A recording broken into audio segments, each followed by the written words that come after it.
All right, ali ku Kookie promotion kwanirizayo najjo sinzidde okulabika nti oli lovely live. Happy New Year. I think I'm not too late or too early to wish you a happy new year. Mukuliko omwaka and I think mwaka ebintu bitambula bulungi sofa. Twakagutambulako ennaku wiki kati oba. Yes. Twakagutambulako wiki emu naye abasinga bagamba nti kati omwaka gulinga gwe bagamba nti gugwa mu June. January agwa mu June. Naye nga mbaniriza nnyo mwenna gye businzira okulabika nti muli ku Kookie promotions. Nyongera bategeeza subscribe oba tonna subscribinga ate tag and share. Okutuusako exclusive interviews zino siba mulala amanya nedoboozi mba MC Chiye. MC Chiye osobola okunoonyako ku Facebook, osobola okunoonyako ku TikTok, MCKIYE. So mbeerawo sibeera nzekka, mbeerawo n'omukulu Kiface. Professor Kiface kabaka abasinga mwamunsaba oba mwamutusaba wano ku Kookie promotion ne mugaba naye omusajja ono temumulabanga. Naffe ne tubeera manyi yekweka ne mugamba sebo kankujeyo. Osobola olabike nti abantu oyongera obatangaza mu bintu ebimu ebigenda mu maaso naye tutabise n'okutambulira ddala omwaka bwe tutinga oyongera abantu okubatemera ensonga.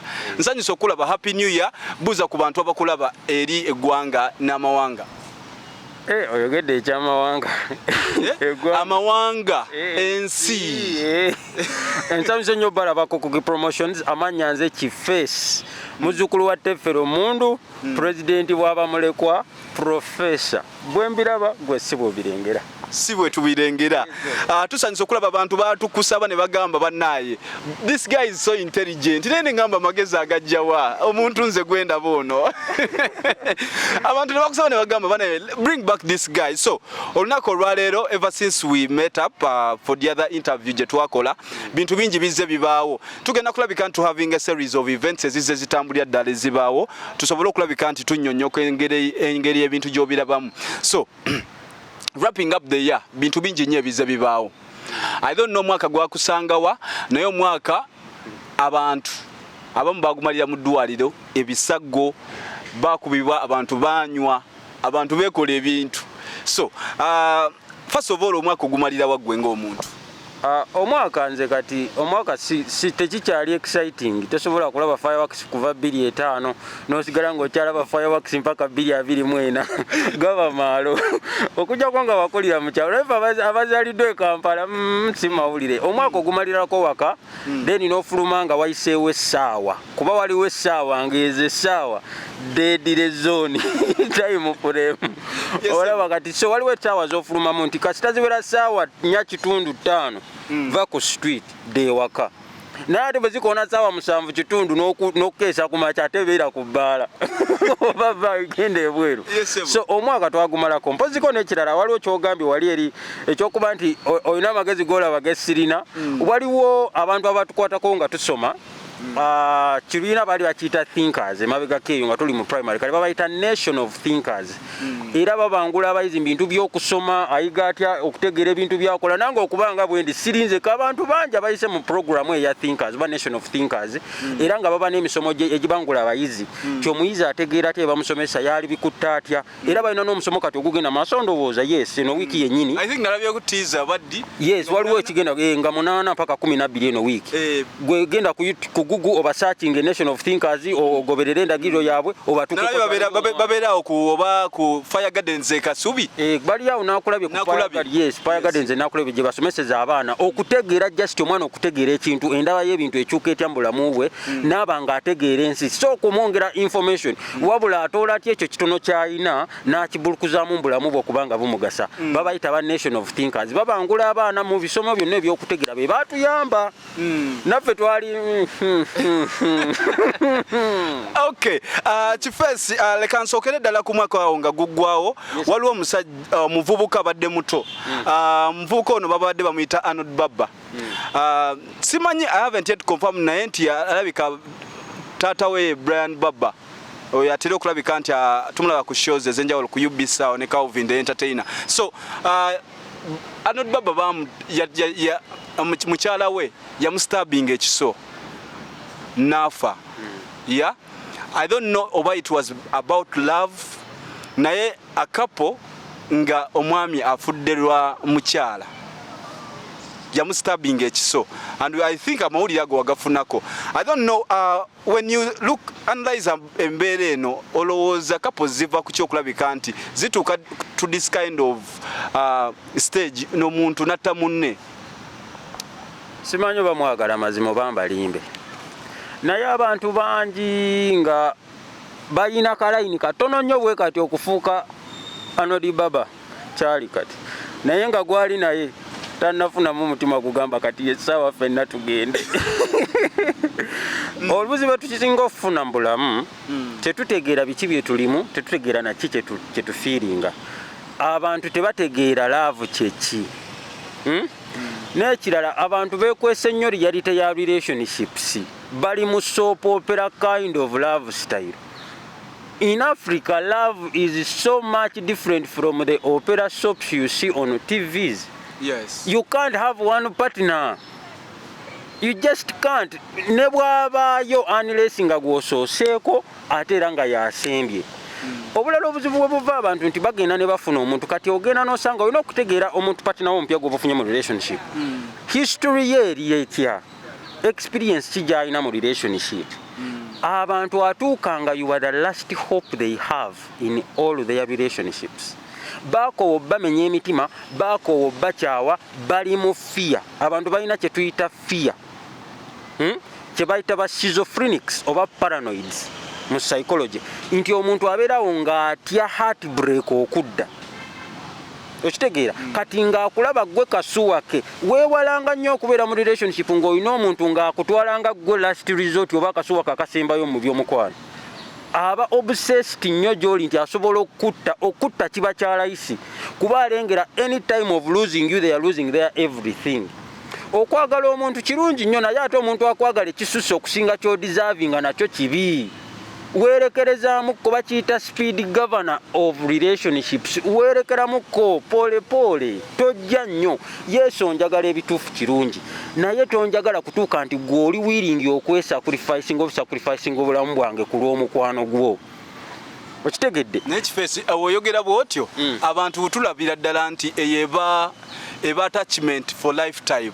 When you enter into a relationship, oba okitegeera, it's a lifetime relationship, nti ebiseera ebisinga mba nkusuubira okubeera nga era kyovola abayalayira mu bubi ne mu bulungi. However much bano wadde tebannaba kutuuka ku those legal matters.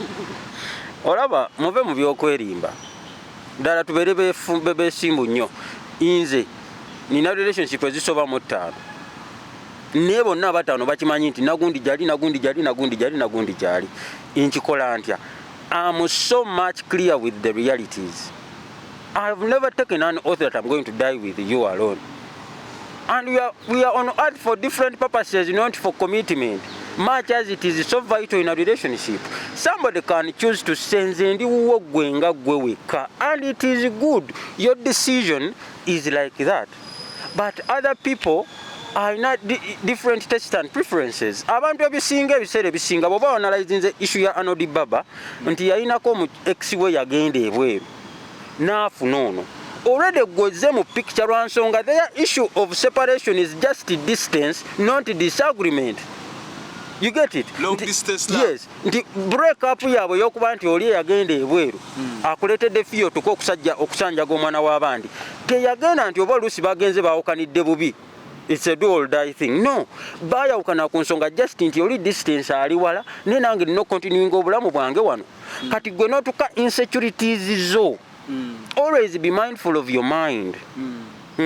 Be mindful of your mindset. Relationships are run with the mind, not the heart. Emotions are so much here, but the relationship game is almost controlled by the mind. Okitegeera, kasita losing a control over your mind in any relationship, you're going to mess up. Kyova olaba yatuuka ng'akoze ekibi. And it was premeditated according to the stories that I heard.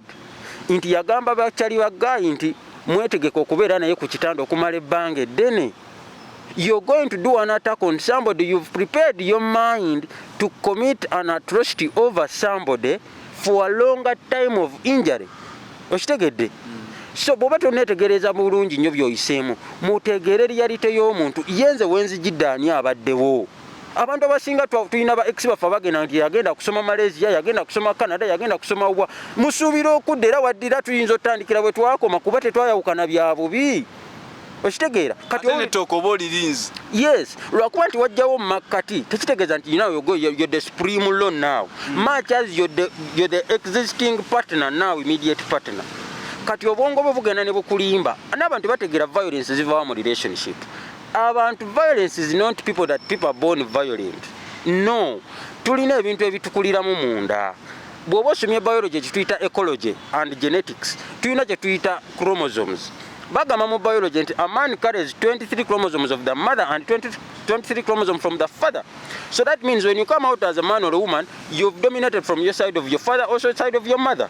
Okitegeera nti Avudeyo omwana mulenzi era weesanga kitaawo, omwana omuwala alina kwesanga maama we, nti side ya maama we ya chromosome yesinza dominatinga. Kati tulina ekintu kye tuyita bw'oba osomye culture, virtual and African norms, nti gwe obeerako bloodline y'abajjajjaabo. Tubeera mu relationship kino njagala mutegerevu wa violence weeviira egenda mu partners. Gwolowooza gwe aba akoze munne ekibi naye ng'ate akikoze si ggwe naye ng'akozesezza ggwe. Kijja kitya? Olina jjajja wa jjajja wa kulimu by blood, nange nina jjajja wa jjajja wange by blood. Ffe tweyagala mu realism eyakati, reality ya leero nti nkwanya omuwala gundi nange bwe nti. Ye bwanjagala njagalira mu reality eyo nti ffe abeeraba.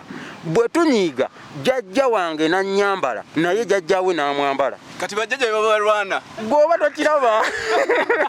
So reality bawe eri bweti. Gwe kyovola Abaganda bakuzanga abaana Abaganda nga babaga musajja bw'anyiiga oba tika amazzi n'osirika.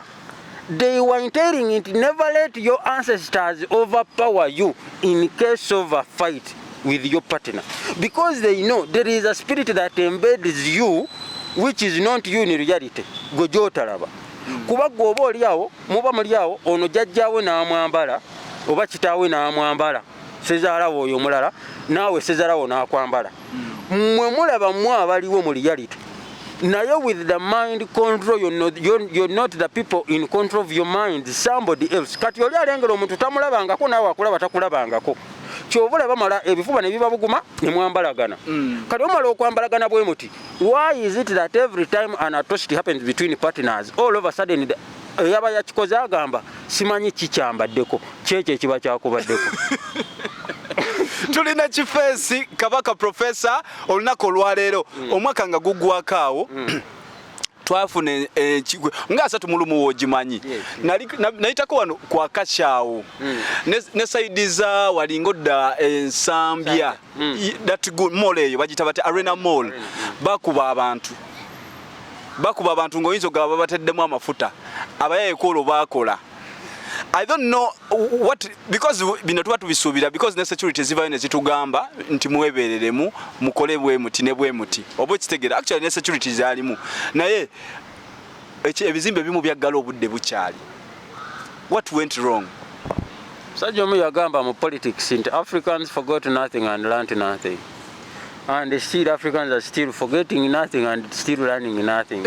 Buli mwaka bakuba abantu naye eriyo abantu nga ono likodi buli mwaka bamubba essimu nga yetabangako na ssimu kwa kati wa 3 mu lumu n'olusooka nga abantu bawera ne 10 nga mu layini basimbawo nga almost buli lusooka taba na ssimu bagibba. Abantu njagala bayiga ekintu kimu, there are days for making money through violent means. Lwe lunaku olusooka ennaku eza boxing day mu bifo ebyenjawulo. Okitegeera kati goyina kumanya ki ekigenda maaso. Abantu beefula nnyo nga batategeera. Gwe n'ogenda n'ojjayo essimu kye kiri kyeggamye nga ntandika nti ffe abakulira Kampala fireworks takyatu excitinga. I've seen people blowing fireworks of all kinds. Kyekipya ekiriwo nti kindeetera n'okutambula n'essimu yange ekiro nkuba ebifaananyi bya fireworks. Mukwata video baba bessimu nga muggyemu masimu kwata fireworks. Ne video yo osobola ogiraba mwezi gw'omukaaga mbu ndaba fireworks bakuba ku 31st. You get it? So you're losing your property over a small event that you even after 6 months is not going to make sense. So whose problem is that? Is it me or you? You're the one with the problem. Yes. Then ekirala nti Ekyazeewo mu bantu basalako malls ezimu kye nawulira malls ezimu bayingira. You can't blame the mall much as you can blame it for having low security personnel. Ekitegeera nti abantu bayingira mall, you enter mall olowooza buli omu azze ku mall for good reasons. Naye batuukanga bo kati gulinga munyago ebweru nga bakuba ne munda nga bakuba. Okitegeera nti gwe tosobola kumanya ani atali mubbi ani mubbi. Ne basikali ababeera ku mall omusajja alabye bakubye abantu 8 temusobola kwedifendinga kati osuubira nze omunne endifendinga mu 8 tetuzannya firimu mu Africa. Ate Africa tetuli kuzannya firimu naye nga kyo aba malls ekibaleetera okuba nti security tebera y'amaanyi ebiseera ebisinga. They are nowhere directly involved in such atrocities. Singa bamenyayo edduuka limu bwe riti ojja kulaba amagye ku mall buli lusooka. Naye omubi kasitaba nammwe ab'amasimu, it is your business, it's none of their business. Lwakuba nti abantu balina omumanya ekintu kimu, avoid getting out with your property on such a day. Bala wakati wa ssaawa 4 mpaka ssaawa 7 oba 6 kitundu ezo ssaawa ziba z'ababbi kuyisaamu ggaali. Kyova olaba beyond that time it is a peaceful time because teri kigenda ku exciting nga kujjayo simu ku ssaawa 7 teri kyogenda kwata. Naye omanyi it is a deadly time, you're getting your property off yourself. Ababbi bajja bayisaamu eggaali. Gwewale nnyo okubeera ku street buli lusooka kweze ssaawa ziba z'abakozi baaki eggaali zonna zigenda ne ziganginga babeera balina solida ku olwo olunaku togirabanga. Ffe twaliko ku garden city awo ne baggalawo eyo street okuva garden paka eno ku gundi ku Yusufu Luleyo munda ku golf course ng'eggaali eyitamu buyishi naye nga buli eringa tsunami nga buli eyagigwamu mu makkati yeebakanga bwebasi ng'ebanga weevu.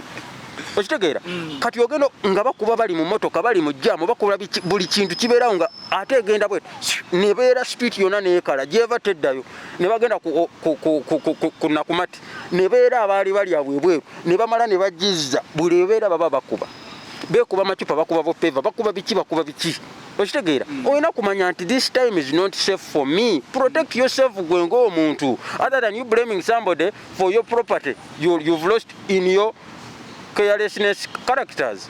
Yes kirungi nti omusajja bakubira ku kizimbe ky'omuntu naye tojja munenya olunaku abeera n'ennaku 365 nga security erinnomu teri gwe baali babbye omwaka gumulamba so tasuubira kubeera kwongera ku manhood ya security lwakuba mugenda kujja mulabira fireworks and on the other issue yabayise okujja olabira fireworks. Fireworks ne bakozirabirayo ffe tuzirabira waffe mu lujja era ababbi bagenda okubatwala encharge nga munaye ndabye ez'egundi ndabye ez'egindi obeera mu sport eziri nnungi ennyo. Waliwo sport nga zanjawulo nti waliwo akasozisozi you can see other different things. Ne tosobola going beyond your perimeter space because of an excitement of fireworks. All places they blast these things. So why do you risk yourself and your life at the end of the year moreover where the spirits are almost hugely roaming around the city looking for souls to veyo. Bana tulina Kiface kabaka Kiface erinnya lye bali spelling batya by the way kubanga erinnya libuzabuza abantu bamanyi ono waliwo yabuuza mu comment ono Kiface professor erinnya sobola dispelling omuntu erinnya liri Kiface naye ate si Kiface Kiface nti K-I face face nga bolaba face nti kigambo ky'oluzungu ekya face. Then Kiface be bana bakuba ennyondo ba KIFESSI kati be banyugunya nze siri nyugunya mu luzungu bakiyita homophones. Bw'oba wasoma oluzungu bakiyita homophones, words that sound the same but mean different things. Baziyita homophones. So the Kiface is Kiface analysis. Nechano yangu bajita Kiface analysis. Kiface analysis. Jebera rwade titube tedi active ne gwegenda okole byoyagala oba no email so kumpereza email ku kifaceanalysis@gmail.co.ug. @gmail.com. Awo tujja kutuukawo naye katusoke tutambuli omwaka okuva ddala weguze gutambula. So at first you know it is always a routine. Big size Bebe cool omukulu Gagamel CEO yavayo n'ata listi simanya ba listi eyo wagiretegereza n'ogitunuulira bulungi but his list always cause controversial statements abantu nga bagamba but it's sometimes when people make noise goba okola kati yenga munene nze mbamanyi omulimu guba gutambula but the most interesting part of this list weyavaayo n'ajjayo Dax Vibe. I'm going to single out some of the highlights that made for me that list. Yavaayo n'akola comment n'agamba mu family ya Sentamu yonna oba ya Bobby Wine, yeah, because these are two big time nemesis. So ngagamba finally bafunyeyo muyimbi mu family yonna ebbanga le bayimbidde nengamba naye Bebe Cool, Bebe Cool atuuse ate wano ku level eno. Naye nga I don't know what you take about the whole idea of the list and how the list appeared, because it doesn't matter about the numbers but people who are on the list. Bebe Cool is a good analyst, by the way. You know, you give credit where it is due. He analyzed it very well, articulately, with all the virtue and elements that are concerning analysis to do with in line with his list. Naye ekintu kye nalabawo waliwo naye ndowooza ekyali kimwewunyiza nti okuba nti Dax Vibe teyakuba kiraga, teyakuba kidansolo, teyakuba kinaleeta those different soothing melodies eziba nti zicrossing beyond borders of his expectation as Bebe Cool. And he is entitled to his opinion in line with the Kyagulanyi family. Kubanga naffe tetunalabayo wabasali omulala omuyimbi yaliwa. So baba nga bali family yonna almost everybody has ever produced a song. We can sum up and say that family is for musicians. Yes. Yaba bidandisali yo wagwani. Never wali ba politician and musician. Sikatogo. Sikatogo. Olaba, you must master nti the Mayanja family ojimanyi. The Mayanja family is well known for music. Buli omu yali akubye hit. Buli omu yali akubye ku hit. So toyinza gamba kati olwokuba gundi yali agala bwemeya yafuuka politician. No, it failed and he went ahead n'addayo ku mulimu gw'ekika nti mune twapatana guno. You get it? Naye abantu abasinga era bwe basinga ogikolera nti you can't, because of your expectation and of expecting from other people what they have worked so hard to bring out as the best inside from them, out of them.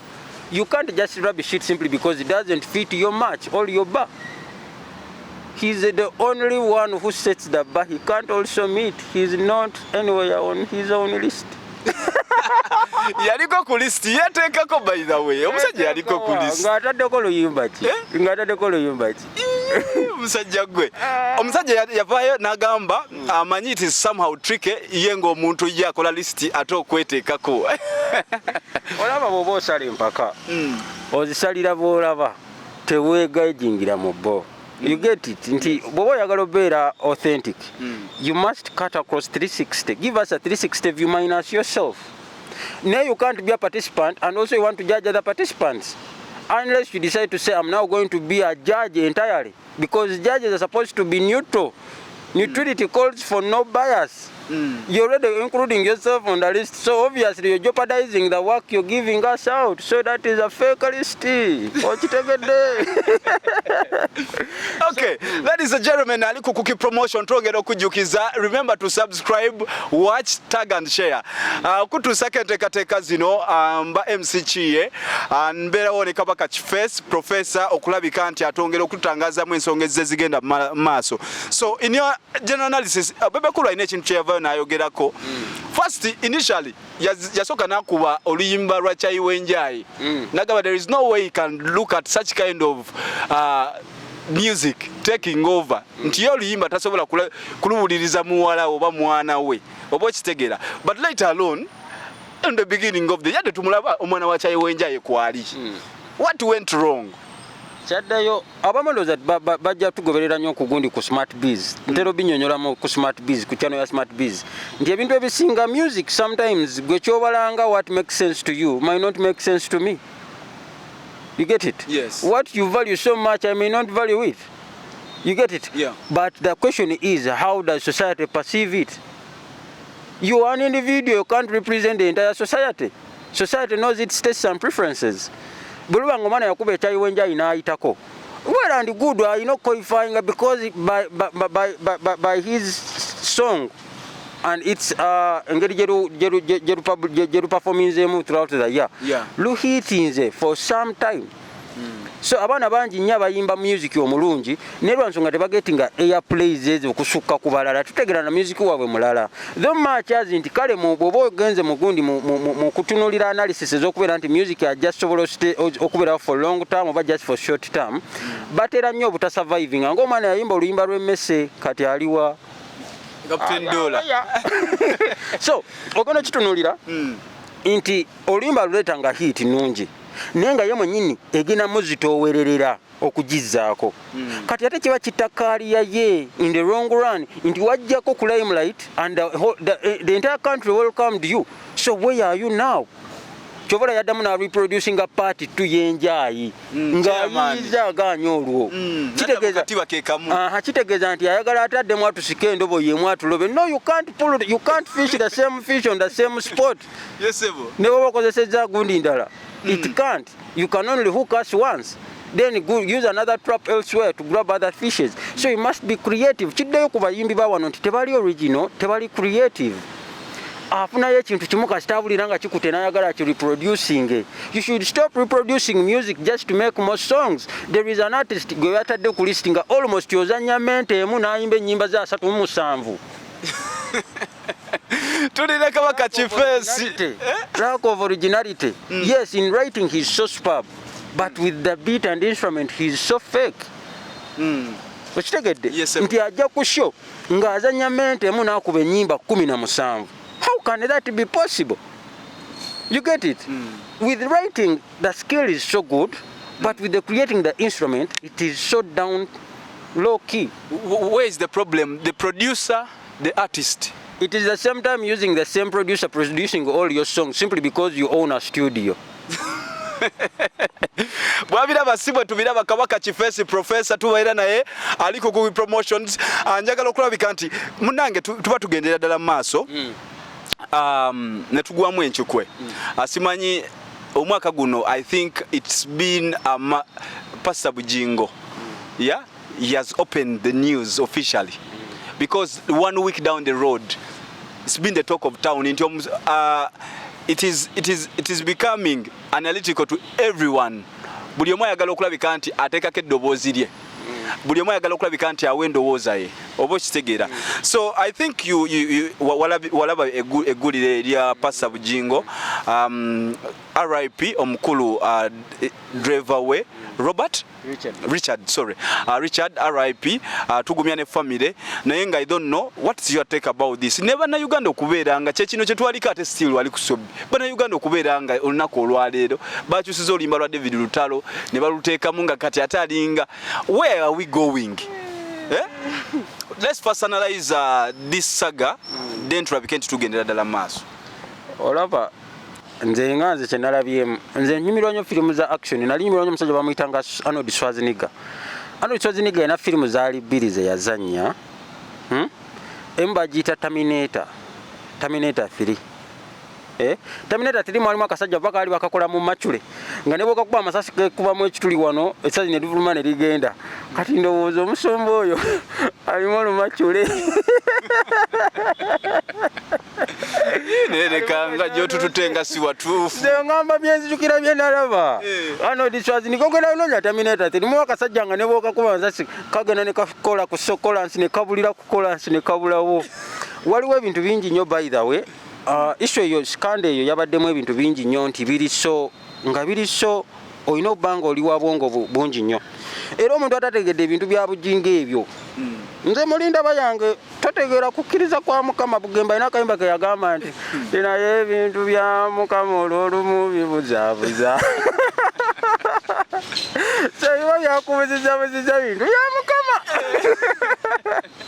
so tulina okulaba ebintu bingi nnyo nti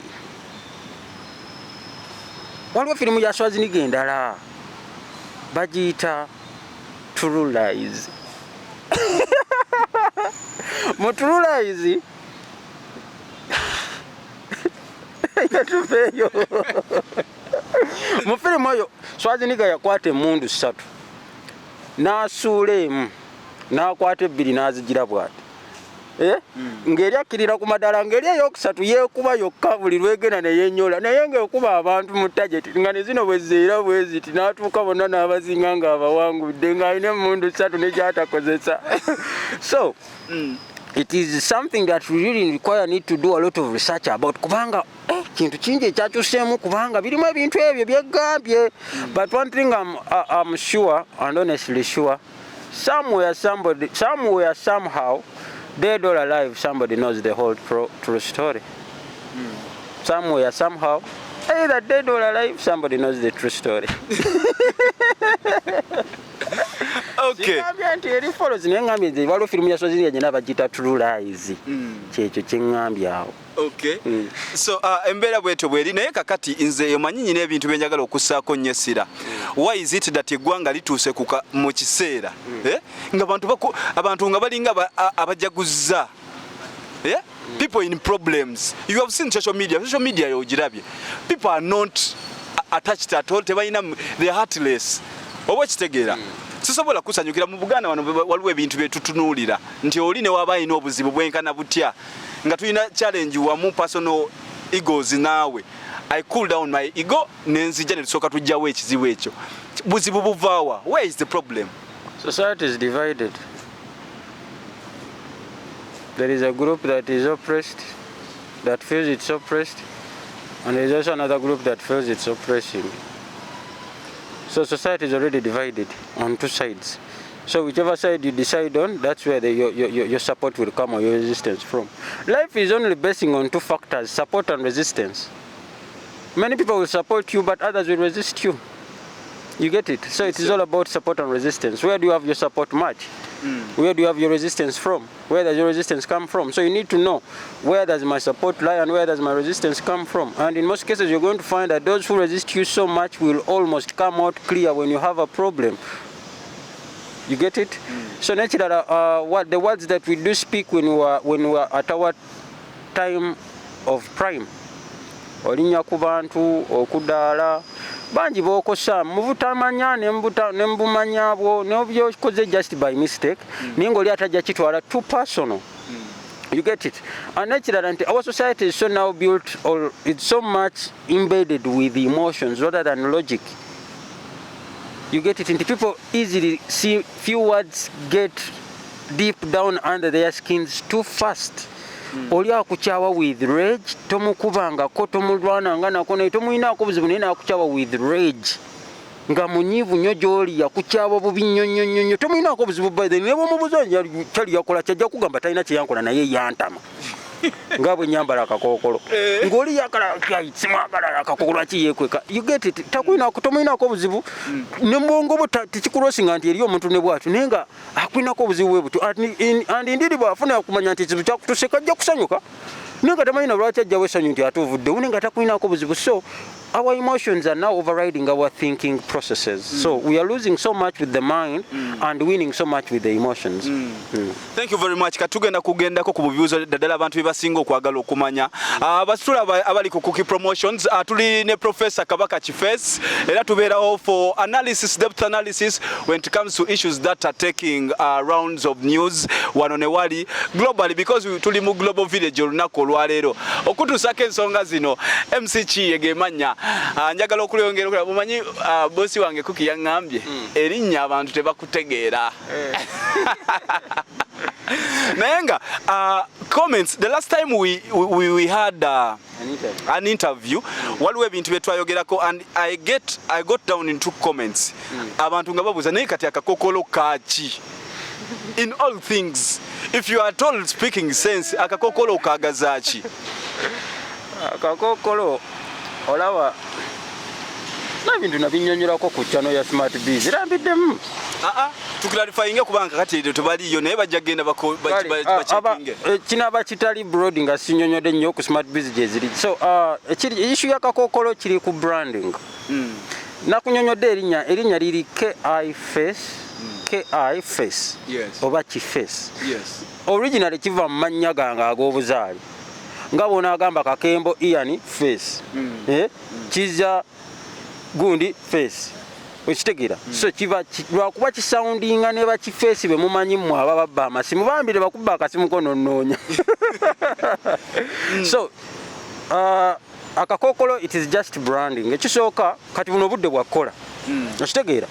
Bosi wange namunyonyola ndi nafisi namulimbye ngenze mu field nga ndi wano shootinga video. You get it? Yes, sir. So sekwe kanti oba nina threat eri omuntu ate sina intention egenda kuba muntu no. You get it? But it's just for my branding. It's an identity.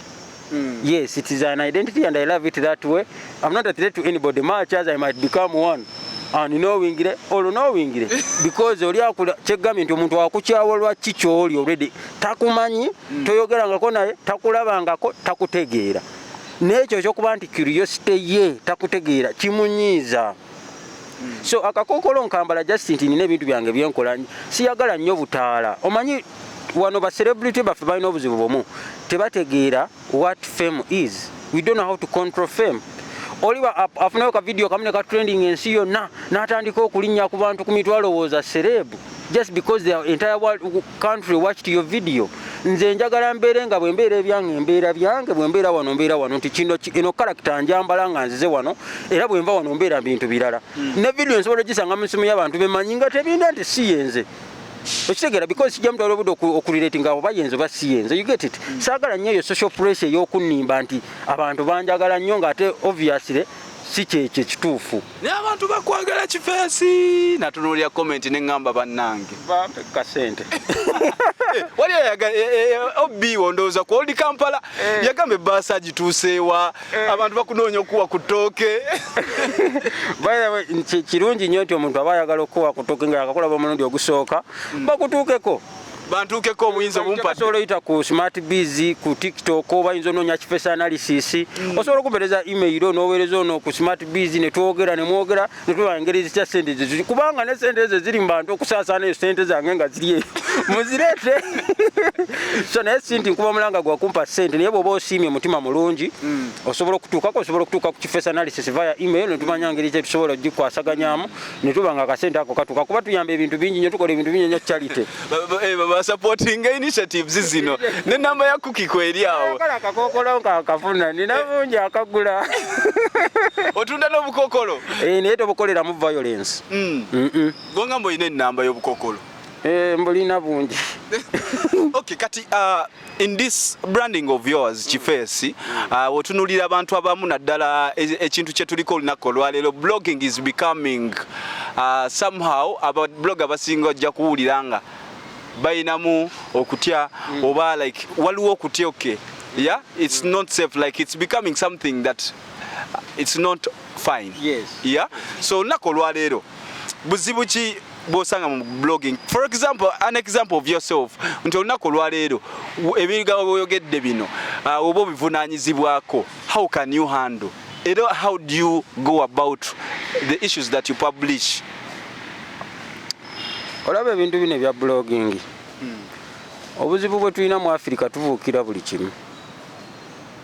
Tetwagala nnyo kusoma, tetwagala nnyo kumanya naye katulaba ekitambula ng'ogamba nange kanguyingira ekibaasi kinansuula eyo gye kinansuula.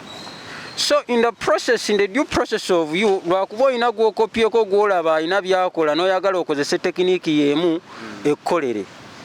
Okitegedde? Waliwo blog omu gwe baakuba amasasi last year naye okufa kwe kwaleetawo ebintu bibiri mu blogging.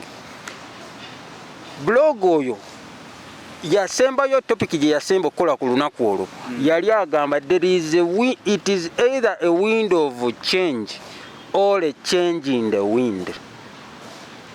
Little did I knew that his death was the wind in change or the wind of change. His death was the wind of change. Or wind of change. So what does that, which message does that send to all other bloggers that now to have a change in the wind? You get it? Waliwo embuyaga y'enkyukakyuka n'enkyukakyuka mu mbuyaga. Kati embuyaga y'enkyukakyuka yajja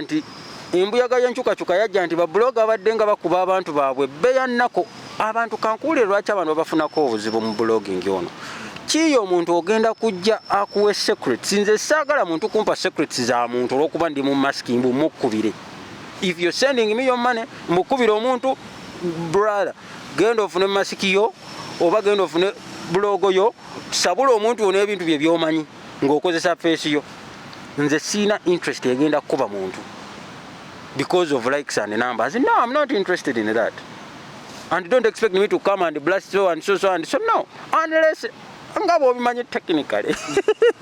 Kati mbadde gamba where the problem comes in. Waliwo ekintu tuyita bwekiyita mu psychology bakiyita attack, emotions, arousal and feelings. All stimuli. An environment can create on an environmental stimuli. Osobola obeera wano mu environment eno ng'omuntu omulinaako obuzibu. Olina akuwa fact ku ye. Gwe nojja n'ogiblastinga through air. You're damaging what they have secretly built for society to perceive them about. Nti olina secret ye gy'omanyi gwe nojja ono air n'omwabya. Amuntu gw'oyabizza mu society, gw'oyagala society perceiving bulala ku kikyali. Yes, it is true. Oyagala amazima gaveeyo. But if the truth you're saying is doing me more harm than good, then how do you expect me to retaliate? If I can't do a blog and also defend myself. Olina okumanya abantu bali babika bisatu mu nsi muno bw'obanga tomesinga up nabo. Waliwo omuntu asooka nti you can mess with me, but I have no interest of harming you. Oyo n'ogamba yasooka nti ojjamu kuba wano akoleke kasajja kaleke kagende ka bloga. Naye nga kimulumye n'anoonya how they can mitigate with their blogs at home or anywhere else where they do work from or other societies.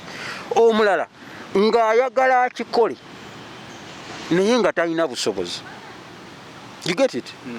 They can do anything but maybe waliwo ekiganye. Owookusatu kw'olisobya ng'ajja kikola ayagala akikole ng'alina obusobozi ne machinery ekujja mbudde ajja kikola. Too bad that for you gw'olimesinga apo naye yalibeera owookusatu gweyo bajja gisima. I'm being frank with you guys. Babloga bastopping ebintu by'okwataakinga abantu out of nowhere. If you have no factual bitterness with somebody or direct beef, don't jump on a bus you didn't start. It is now becoming a deadly. The change of wind that was brought over the late blogger's assassination, it meant that we need to have a change in approach with our work. If you can't, don't attack people direct. Or fight no muntu. Fight with an institution. The views and people will comment RIP once you're dead, and it will stop. After 2 days, they will be on a new chapter.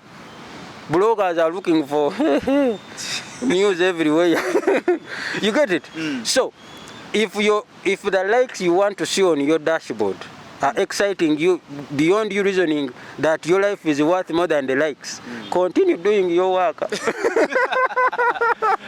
Ali ku Kookie promotion nyongera okwaniriza wano ku Kookie promotion Kabaka Kiface oba professor tubeera naye in terms of analyzing social, entertaining and politically. Yeah, politics. Politics. Politics. We don't talk about politics, but we talk about politics. Yes. Then the other issue to do with the blogging. We don't understand what blogging is all about. Bye tukola tetubitegeera ate tetubimanyi. Blogging ebweru siwa video. Blogging waba analytical article writers, ba scholars kuwandiika ku analysis yo with writing. Ostegedde. You can. In Africa we don't write. Then begin that. Yeah, I do write scripts, I do write articles and give my view and analysis. Well articulated with all views and elements that you would refer it to be a research project. Because I do research about something and you come and give us the reviews. But don't bring what your hypothesis as the true facts. Yes. You get it? Ola waliwo blog omugo walaba nti yagenda n'abika omuntu omo. Then nekijja nti yali hypothetical atali proven. Much has been giving us hypotheses that turned out to be true. But where you go wrong, that's where society lies into one. Ate watulimbi ate twabadde tusuubira kubeera bwe kiti ekiriwo ekitegeeza biri obadde nabyo tubaatisa. So you need to do your research more broad. Okitegeera? Then ebirala biri mu blogging nti tetutegeera bye tukola ate twandibadde tubikola tutya. There is research and packaging. The tone that you do use when you're presenting your facts. Kati kankubuulire. Ogenda kujja wano oyagala osika likes ng'oboggola bubogozi. naye gwobogola bw'alaba tooni yo alaba danger. People perceive what we say differently. You're already provoking. Yes, alaba danger akulengera ogamba bannange ng'alaba danger is coming for me, but you're speaking to people who don't even mind. You get it? People don't mind. So change your tone. How do you present the fact? Osobola okugamba omuntu amazima nti gundi bw'oba katugambe nti gundi awunya bw'ojja n'okwata omuzindaalo ku pate naye gwe gundi lwaki owunya lwaki okoleba oti otuwunyirira oli mu bantu. You get it? The message is the same and the tone is different. So the emotions they receive inherently of them, they are going to be different. You get it? Basing on the tone. Naye ng'ate osobola okujja n'ogamba ku muzindaalo nti bannange tulinamu bammemba baffe bambi nga perfume zaabwe tezimakinga ng'ezaffe abalala. Bambi mugende mukyuse ku perfume ezo. Tomukubye, tomuvumye, tooni ate eri wansi. Naye ategedde. Kati bwe yeetegerawo mwana kasajja kampiseemu naye ize n'agenda teri ategedde. So there is no shame. Don't shame people for your fame. That's the rule. That's where the problem comes from. You can do this thing minus you getting enemies. Bro, guys are serious. They can take you down anytime they do want. And I don't underestimate that. It's not that I'm in fear because people say that I'm in fear. It's not fear. I'm highly educated about this and real life. I see death. Death is real. So, no, I have no issue to bless anybody. Bw'oba oyagala kuba muntu omwekuvira ebibyo bakunoonya ebibyo bakuzikiza ebibyo life zigende buwo. But we need to nurture these kids to know. Respect people the way they do respect you. If you find a fact is so deadly, find a way you packaging it. Yes. Chovola Baganda bakiyita tulina engeri gye tukolanga message agipackaging ngeri direct n'ate teringa bw'ogiraba. Bw'oba osomye Buganda resistance mu Buganda, Abaganda bakyasinze okuteekawo resistance mu nsi yonna. All societies. Yes. Buganda have the most smart model of resistance.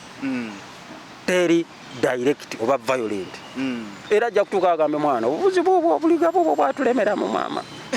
Obuliga bwajja ne maama bwatulemeramu. Kati oyogera buliga nti oli ne wabanga memba wa buliga. Tategeera nti oli ku bbo.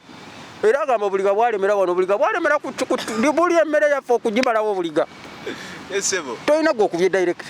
Naye bw'oba onyogereddemu bo bakitegedde nti mwakola koodi neemu ey'obuliga. Sigambe nti nno kye bamukozesa no naye just mbawaako analysis nti Abaganda bakikozesa nnyo mu colonialism nga bayita abazungu obuntu obw'ekisirisiri era batukanga bo tebaalwana nnyo nakyo vola tojjagamba nti Masaka ekigambo Masaka kyava ku kigambo gye bayita the great massacre. Naye tujja kugenda mu history. Okay. Aho wenyini ku Buganda we had the last event ya Buganda eyo gye tumanyi ng'enkuka the biggest platform it caused ruckus nti olunaku olwo ebintu byabaawo bingi. Yes, sir. Number one, first of all it's unfortunate omutanda Bene Magulu Nyondo Nantamegwa Chuchu teyalabika teyachika mbuga. No, yasima n'atakiika. Yes. Aba asimye. Yasima n'atakiika n'atusindikira omulangira n'atusindikira gundi. Nedda.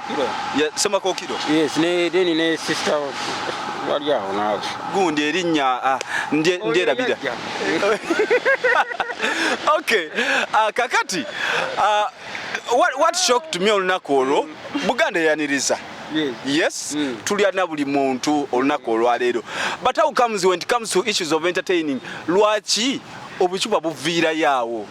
Bakuba omwana obucupa. I don't know what caused the obucupa because omwana yenganze muyimbi wange, Reggie muyimbi wange. Ate actually before Reggie ayise mu bintu era omwana oyo simanye bamutolere ku mikisa gyange.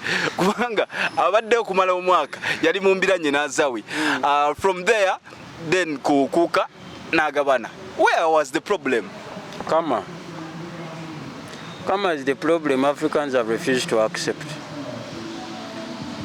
Nothing goes around and doesn't come back around. Okitegedde okalyadde era kaddadda gwe boina gwe walagako time when I was explaining to you that Baganda have the most silent level of violence that you can't detect.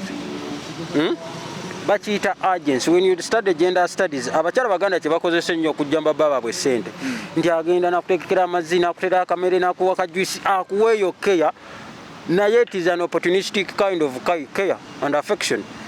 Ayina kyayagala selfishly, but how best can I get that from you minus you pulling up a fight with me? I have to do good that you're going to relate the goodness of me for you to offer me what I want. It is called agency.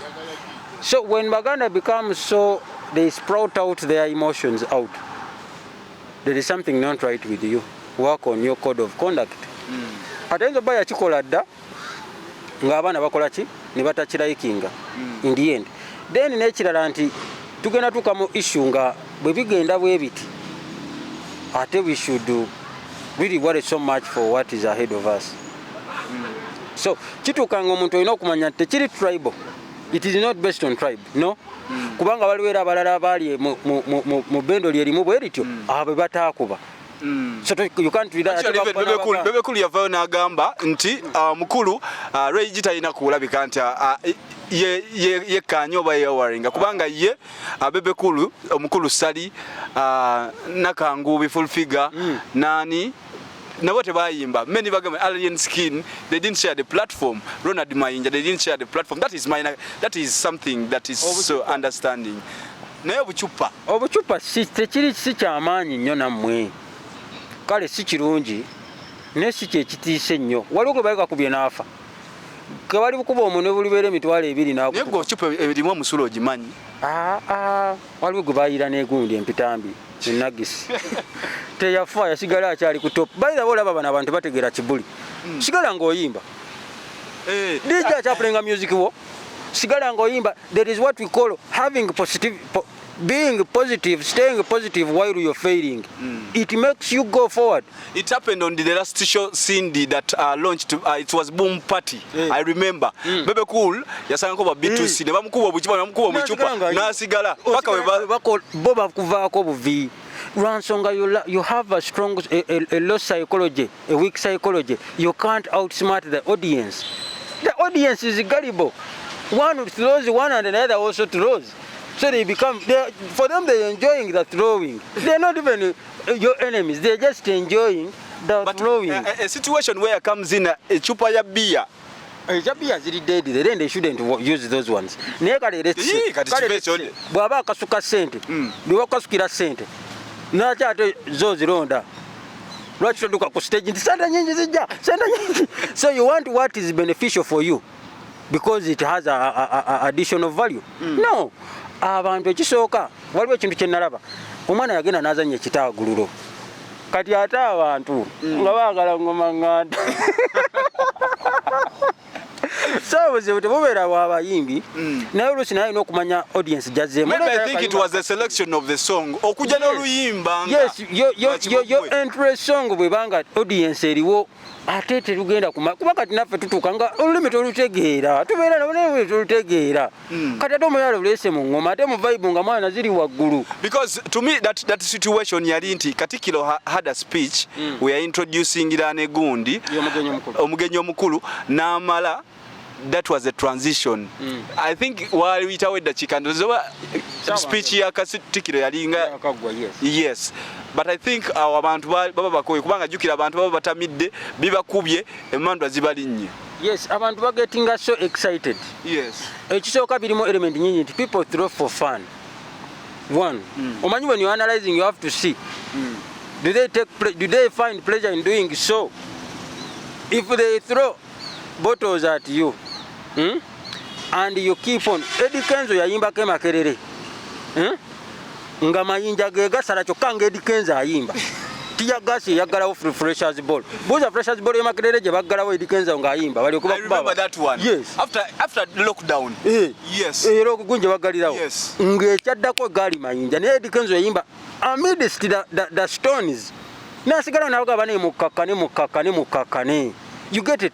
You must understand once you're the one on the stage, you're the one in control of the audience. Yes. Get those who support you. to make the noise, because the louder the more noise, the more they can silence others. It is just outsmarting the audience. Yes. Psychologically. Continue singing, they will give up on you because you're big-headed. Nobody can fight with somebody who is not moving. Why are you wasting your energies? Fighting with somebody who is seated already? They have already showed you that you are not interested in your fight. Continue singing until your song ends, leave the stage. But once you run, you're nurturing their narcissistic behaviors to throw stones, and whoever they throw bottles at and they run off the stage, that means they are winning. Don't make people win. It is a psychological game. Okay, so that was earlier. Nkuzayo kwe mabega wali mkulu Azawi Ray Saga. Yes. I think, did you watch that video? Video wajiraba? Video Azawi Ray Jagoberera Azawi ku stage.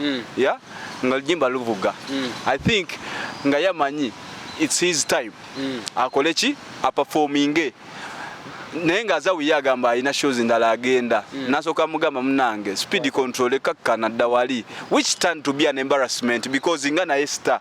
Yeah, and it caused ruckus as well. So I don't know, internet about the comments somewhere somehow manyozi labyeko.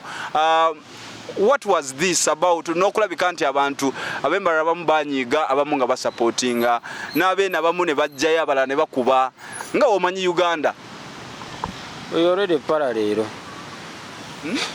The contradictions are so much, and we really need to have a way of mitigating these contradictions so that they don't sprout out. But it speaks so much with our social fabric, the design. If that is the design of our social fabric, then we are headed for the worst. Used to unite us, it is also now starting to divide us. Then we should expect the worst from this. So we are getting there. Sooner or later, you need to control this. Find a way. Find a way to mitigate. Because if the contradictions exceed, you might go for something we are not expected for. Yeah. Or we are not prepared for in the long run. Because musicality is something used to unite people. So if people are using music to divide society, then what is the social fabric for? Then why are we even here? You get it? So do you know if you are king somewhere, that doesn't make others who are king elsewhere that they are your slaves. You get it? Yeah. Let's respect each other. Balance. When you come to sing at this side, you come and sing. You're my equal, much as I might not be a king as you are the other side. So we do not look at abambera banga king ya slave. Then no jakulinda jali king na yakufule slave. You get it? Yeah. So we need to amicably work out with our things to have how best can we blend in. We are one group of people, much as with different elements. So let's not look for those small elements to divide us, but let's look for factors that can unite us as a group of people. We are one. Kijja tukanga tosobola kutegeera kikigenda maaso mu ggwanga. Kubanga bitandika mpola. When you study about ebintu tetujja biteena mu nnyo bya politics naye munnange.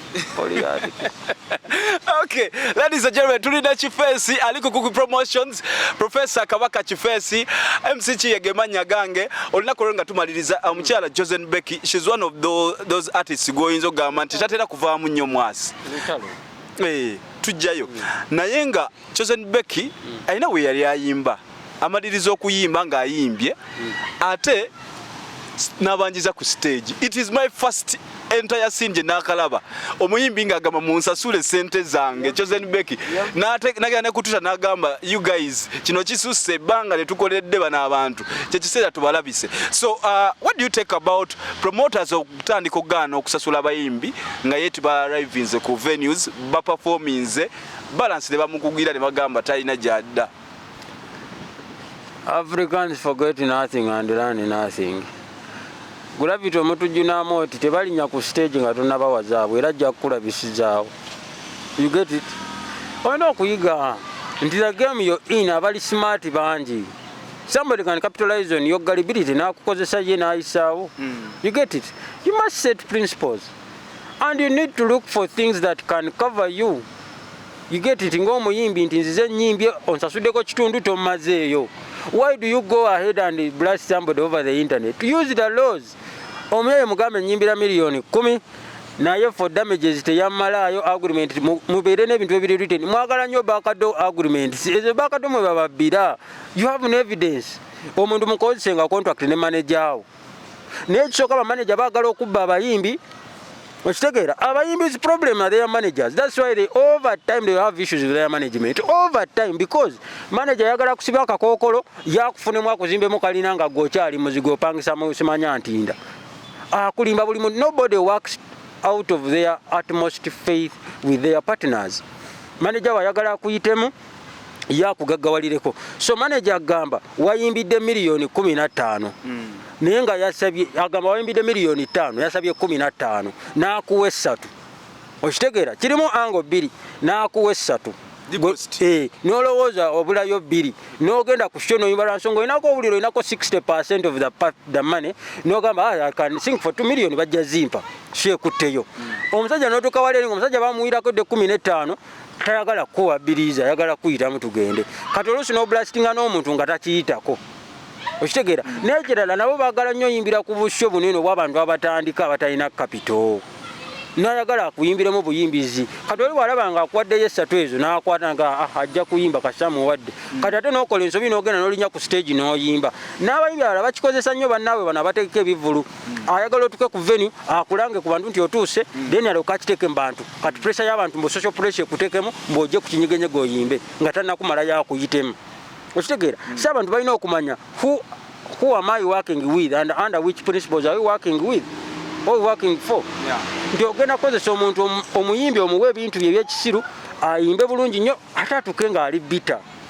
Okitegeera nammwe musaba ssente nnyingi nnyo.